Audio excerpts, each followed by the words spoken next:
Sewage is a type of wastewater that is produced by a community of people.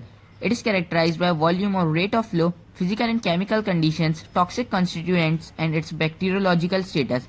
Sewage is term used for wastewater that often contains feces, urines, and other waste such as soap, detergent, etc. Sewage contains harmful microorganisms such as bacteria, viruses, and protozoa, which can cause several diseases. Sewage disposal is a major problem in many countries. Whenever we use wash basins, flushes a commode, or the water which we see going inside a roadside drain, it goes directly to underground sewers. But in India, more than 75% of sewers are uncovered, although they should be covered in order to prevent diseases. These open sewers causes many diseases and even deaths of many animals and humans.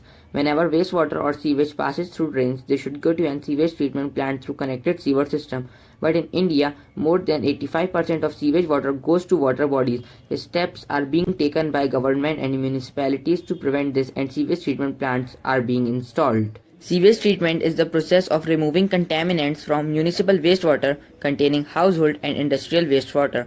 Sewage goes through several stages in the treatment process such as bar screen, sludge removal tank, digester, acid and base neutralizing, etc., ensuring that all harmful bacteria, pollutants and contaminants are eliminated. Physical, chemical and biological processes are used to remove contaminants and produce treated water that is safe enough for release into the environment. Here is a diagram briefly showing about all the processes included in treatment of water. This water which is treated in the wastewater treatment plant is now very clean because of passing through many cleaning processes, but it still cannot be used for drinking because it still contains some substances which is not good for human body. This water can be used in many places like irrigation, washing of cars, bikes, buses and trains. It can be used for flushing and cleaning of bathroom. In construction, this water can be easily used for curing of concrete.